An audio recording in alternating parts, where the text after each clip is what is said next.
Welcome to பாபிஸ் kitchen. இன்னைக்கு பாபிஸ் கிச்சனில் கத்திரிக்காய் பயத்தம்பருப்பு வச்சு ஒரு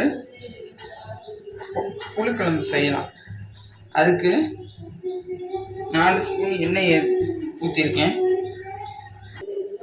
எண்ணெய் காஞ்சிருச்சு. இப்போ ஒரு அரை ஸ்பூன் அளவு கடுகு உளுந்தம் பருப்பு போட்டுக்கலாம். ஒரு 4-5 வெந்தயம் நல்லா வெடிச்சிருச்சு. இப்போ நம்ம வெங்காயத்தை சேர்க்கணும். நல்லா வதக்கணும். நல்லா வெங்காயம் நேரம் மாதிரி வதங்கணும். நிறம் மாறிடுச்சு. இப்போ வெட்டி வச்சுருக்க 4 கத்திரிக்காயை சேர்த்துக்கணும். நீல வாக்கில் கட் பண்ணணும்.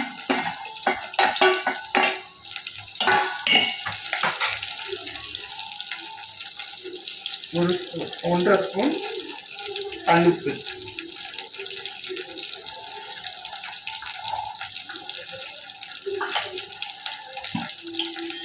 குழம்பு பொடி வந்து 4 ஸ்பூன்னு போடுறேன்.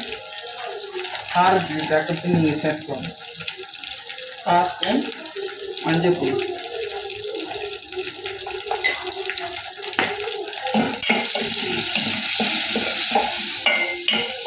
சிம்மில் போட்டுருவோம். அதுக்குன்னு ஒரு 4-5 சின்ன வெங்காயம், ஒரு தக்காளி சேர்த்து அரைச்சி எடுத்துக்கணும்.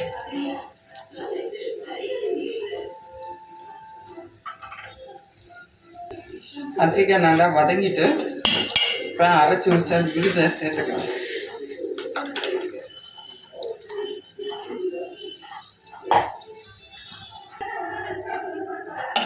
இப்போ அரைச்சி விழுதை சேர்த்தாச்சு. இப்போ நல்லா கலந்து விட்டாச்சு. இப்போ ஊற வச்சு அவிச்ச பாசிப்பயிறு சேர்த்தலாம். புளி தண்ணியை கரைச்சி வச்சுருக்கேன், அதையும் சேர்த்தணும்.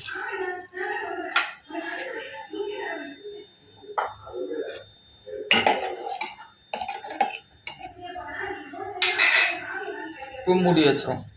கொதிக்கட்டும். நல்லா கொதிக்க ஆரம்பிச்சிருச்சு. ஒரு கிண்டு கிண்டிட்டேன், மூடி வச்சிரும். நல்லா கொதித்து கத்திரிக்காய் வெந்து வரட்டும். அடுத்து இறக்கிடலாம்.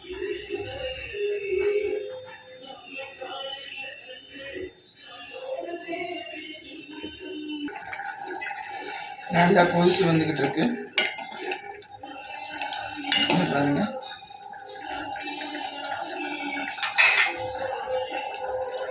மூடிடும். நல்லா கொதிச்சு கத்திரிக்காய் நல்லா வந்துருச்சு. இந்த ஸ்டேஜில் ஆஃப் பண்ணிக்கலாம்.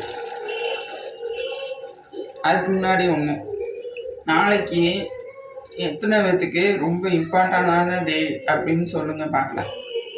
எத்தனை கமெண்ட்ஸ் வருதுன்னு நானும் பார்க்குறேன். பவுலுக்கு ட்ரான்ஸ்ஃபர் பண்ணிவிட்டு காட்டுறேன். பயத்தம்பருப்பு புளிக்குழம்பு ரெடி.